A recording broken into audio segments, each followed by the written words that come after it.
We have to remember the model from the Garden of Eden. Okay, man fellowship with the voice of God. He was not fellowshipping with men. You are not fellowshipping with Trevor. I'm not fellowshipping with Isaac, with anybody out there. I'm fellowshipping with the voice of God in the garden of God. Okay, look around you. Anybody you see around you now, you might not see the person in a couple of years' time. And don't think you will see that person in that form somewhere in heaven. Because that form was only a temporal form the person put on for a moment. So we should get, acquainted with reality. Get acquainted with the reality of the realm of the spirit. Okay, today is Easter Sunday, and I just decided to give a message on this line, Easter Sunday. And we know Easter is very, very important celebration everywhere we go. Please, can you, Eliza, can you please put your phone in silence? Mute. In mute, yes. Okay, thank you. Is that you are going to reconnect me? Okay, okay, I'll do that. But something. So what happens here is that Easter, like we said, is a celebration that has occurred for the past 53 years of my life. And what people celebrate is the death and resurrection of Jesus. All right, and this is the day of our awakening. So we have to now begin to understand the interpretation of the dream. Because if somebody celebrates Easter of a historical Jesus, he has not understood what the Lord was trying to communicate to the world. Okay? Because rather than, celebrate a historical event, God wants you to rejoice that your name is written in heaven. He wants you to rejoice that you, the Son, is one spirit with the Father God. He wants you to put this knowledge in remembrance and know for yourself that the Jesus of Scripture is actually your wonderful identity in this world. The Jesus in you is the one that has suddenly realized that I and the Father are one. And that obedient Son, called the Christ in you, now begins his ascent back into the Father. He says that the Father is greater than I, but I go to the Father. He realized that he had actually descended out of the Father. Oh, praise God. And for a season, the Son of God was actually buried in the grave.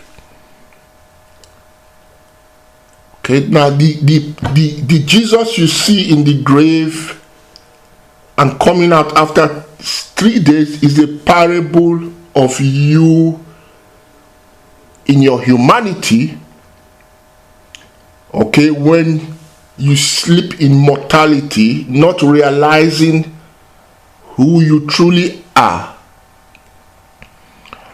The graveyard is a dimension where man enters into deep sleep, the sleep of death. Like Ecclesiastes says, there is no knowledge there, there is no understanding, there is no work there.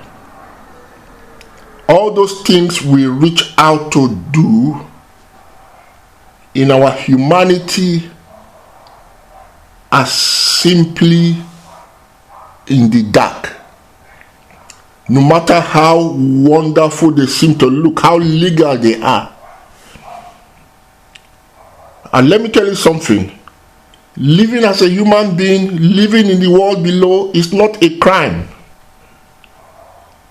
Okay, you can carry on. Nobody actually, it's just a choice that you have to make for yourself, whether to continue in the lower dimensions of this world or to ascend back in the Father. It's just a choice. If somebody decides to remain a man, well, let him be a man. He remains, and dying, he will die. Okay, because in the grave, the phenomenon called death is actually a continuous process. You go from ignorance to ignorance. Okay, ignorance to ignorance, something like a bottomless pit. Even in the grave, the body is composed. They are under subjection to the worms and the forces of destruction. It's continuous destruction. Okay, that is the condition of a man who lives in mortality. Okay, Jesus in the grave is man that is sleeping in mortality. Okay, and he will just suffer torments of limitation, fear of judgment. Okay, that sensation that a man has that is a sinner, that is not worthy of God's glory. Pastor, pray for me. Help me, brother, pray for me. You see, all these are feelings that a man inherits when he lives absent, in a life that is absent from truth. Okay, when a man is in the grave, there is this gulf, a type of separation in his own imagination, because there is no separation anyway. There's a separation between him and God. Okay, and he's always at the receiving end, because as a mortal man, you cannot be good. See, the outer cup can be clean, can be good, but you as a man, you cannot be good. You can be gentle, you can have all the wonderful attributes of a man, and you can, be seen by men as good, but it does not qualify you. You can never really approach God with that faith that says that I know that you answer me always, that I know that the Father has not left me. I know that I receive what I want. No man can attain to that state in his mere mortality. No matter how much tithes you pay, no matter how much services you attend, you see, no matter how many Easter eggs you send out to friends, it will make you one bit righteous before God. Okay, so what happens here is that Jesus, who sleeps in the grave, which I told you is a parable of man, has to awaken out of the grave. Okay, and to awaken out of the grave of mortal belief, of mortal living, that is the belief that I am human, the belief that I am born, the belief that there is God, separate from me, that God is blessing me, God is punishing me. Okay, my friend, my relation is sick because I did something, and God is punishing the world with coronavirus, and all these kind of feelings are just born out of the ignorance of the mortal man, because the mortal man does not know God. And like we know, the psalmist says that the nations that do not know God are gathered and put into the grave. Okay, they are gathered and put into hell, into destruction. These are the nations that do not know God. Okay, we're not speaking here of a knowledge of church religion or human religion. Because all that God that is preached on Sundays from pulpits and all those things are not God. Those are just human concepts. The Hebrew God is not God. All those things are just human concepts. And let me tell you, nobody can know God except the Son of God in you that awakens. So the Son of God in the grave begins to hear the voice of truth. The higher consciousness begins to echo to him. The deep within him begins to speak to him. The inner unction begins to remind him of who he truly is, of his divine self that has been before time. Okay? That voice that says, Lazarus, come forth. Okay, it's recorded that it was a very loud voice. Is the voice of deep calling unto deep. Come out of the grave of mortal living. Come out from among them and no more walk as the Gentile. Come out from among them and no more walk in the ignorance of this world, because the world does not know God. Come out from among them. Okay, and when this voice begins to sound within you, the mountains begin to skip like lambs. The rocks begin to get disintegrated. There's a great earthquake in your life, and all those foundational teachings, beliefs of religion, of God, of worship, beliefs of hell and blessings and heaven, beliefs, human beliefs of family, human beliefs, of mortality, and all these things, all these foundations are shaking. That is the earthquake that occurred when Jesus resurrected.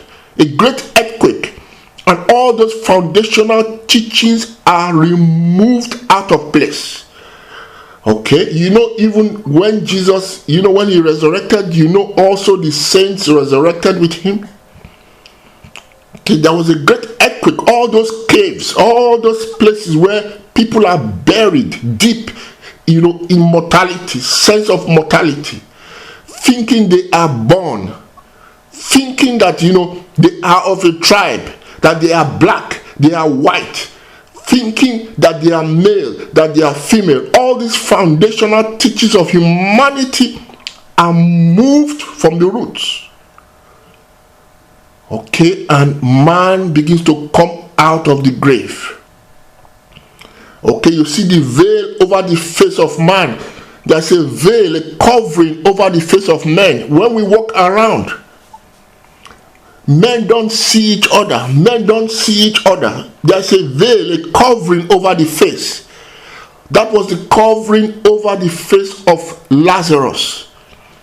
Okay, we walk and when you look at men and you see men and recognize them after the flesh, you are in a deep state of sleep. A deep state of sleep.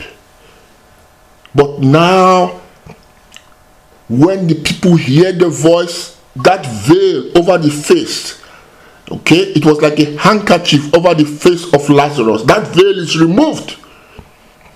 All those doctrines, beliefs, mortality that tie us and make us bound to a limited dimension. Okay? They are loosened because you begin to hear the truth. I am the truth.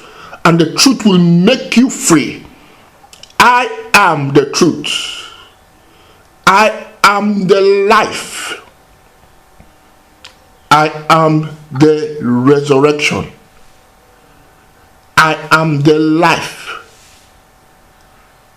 If you know the truth, if you know the I that I am, if you know this for yourself, it will make you free.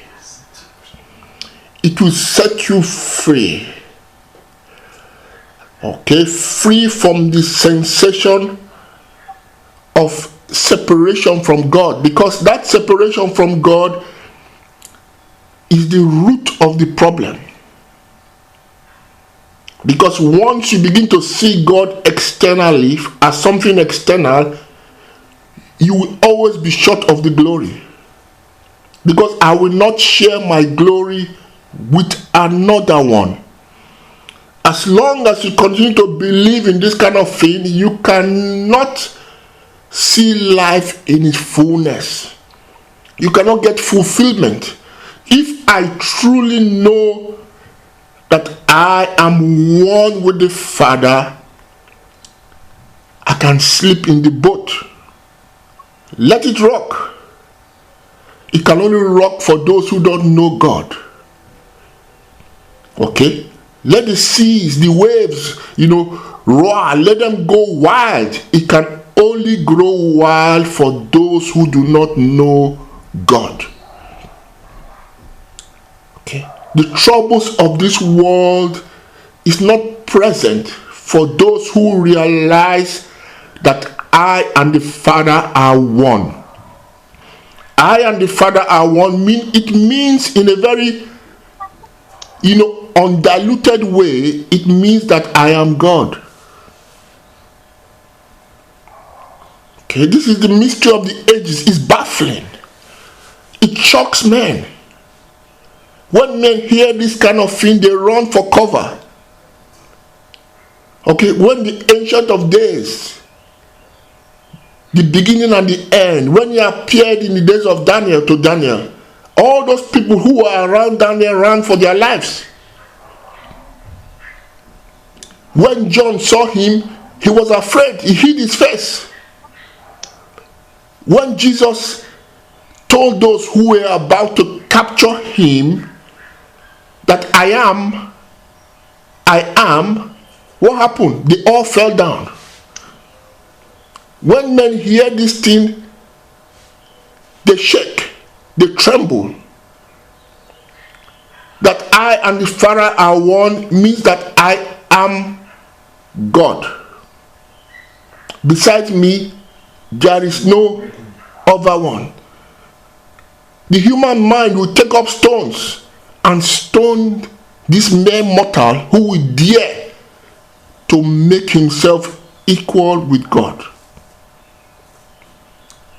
But believe this thing. Believe and be saved. To those that have believed and are now baptized into this reality, they shall be saved. They can die no more. It says those that have believed, even though they were dead in their sense of mortality, they shall live and they shall never die. So when we hear these things, you see, we're not called to go and convert the world or change people. We're just, when we hear this word, what you should do is to exercise yourself to believe what you are hearing. Okay, if I believe that I am he from above, then I have escaped the realm of hell and death, and I will never die again. It's just by believing. It's just by knowing and believing. And if I believe that I am him, I cannot live in two identities. I cannot live in two worlds. Now, why many people are not successful in their walk with God is that they want to live two lives. You cannot live as God and live as a man. You cannot ride two horses at the same time. You cannot have two gods. Okay? You cannot have two masters. You can either love one or hate the other one. So if I believe I am he, it means that I have to walk as he is. I have to put on the nature of the incorporeal one, which is the immortal, invisible, formless one. You know, when you pray to somebody sitting on a chair, you pray to somebody with a long hair. Some people pray to Maria and all that kind of stuff, and people are not understanding. There's no such form or image anywhere in the world. God averted Moses. He told Moses, listen, be watchful, understand that when you came to the mountain, you did not see any form. You did not see any image. Okay, because today we have kind of boxed God into an image. And that is where the problem is. We have boxed God into an image. Okay? And into something that is material. But today, at the hearing of the voice, we have to begin to believe once more our higher state of being. The eternal state of being. One that is not born. One whose genealogy is not in this world. Is not known of man, neither is it known of, from the ancient. It's something that is known by those to whom it is given. We have our genealogy is without beginning, without end, unknown to man. We are before everything. We are before Abraham. We are before all things. And Hebrewism and religion and all those things came out of the seed of Abraham. Christian, Islam, all the religions, they all have their roots somehow in Abraham. You see, and people now enter into this Abraham consciousness and into religion and begin to serve the creation, forgetting that they are the creature, that they themselves are the creators, that they are before even Abraham. Okay, the only worship that you can give to God is to maintain yourself in the name of the Lord. That is worship, to keep yourself in your true identity, to walk in that identity of the Lord. And it means a complete abandoning, a radical change of a sense of being. It's no longer I, but the one who is not born. It means that my passions, my human desires, my ambitions, all those things go down the drain as nothing. And now I look forward and I walk in something that is real, something that is eternal, something that will not be ever taken away from me. Okay, so if I come out of the grave in this new belief, I can never die. This is the message that God has passed by the Spirit to the church. The resurrection from the dead. Okay, and this is the hope of the calling of every man who has heard truth. Because if you arise from your human slumber, you inherit the new name.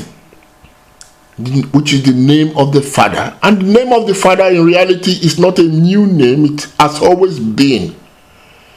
It is the name that has been from eternity, and what a man does is to go back to that original identity. Okay, so I lift myself out of the dust of human understanding, and I begin to recognize myself as pure spirit, incorporeal. Okay, and I exercise myself in this knowledge. That is how Lazarus walked forward. You see, comfort. He made a step of faith to come out of the grave. Every man has to walk out of the grave when he hears this voice, and all things are passed away. You know the old things? The old things are your human living, your passions for life. Even those things that look good, they have no value to God. Okay, let's not be carried away with somebody says, well, let me leave the good one and destroy the bad one. All are not good in the sight of God. Now listen to me. You remember the story of Samuel? Samuel was ordered to destroy everything in the city. All the animals, everything. And you know what Samuel did? I will not call that Samuel, it was Saul. What Saul did was to separate the good sheep, the good animals, and he destroyed the bad ones, and he now carried the good animals and taught himself to sacrifice it to God and to preserve them to honor God. But you know what? He received a heavy rebuke.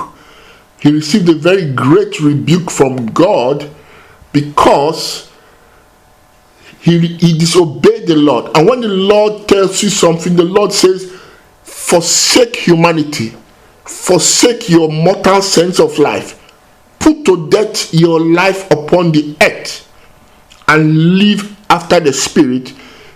He never said keep the good one and destroy the bad one. He says destroy humanity as a whole. So you cannot live in two worlds. You cannot live in the grave and live outside of the grave. If I live outside of the grave, then I am the resurrection and I am the life, and I will never die because I live by the identity of the I am, who is the Father of all creation. The Lord bless you. Amen. Amen. Amen. Amen.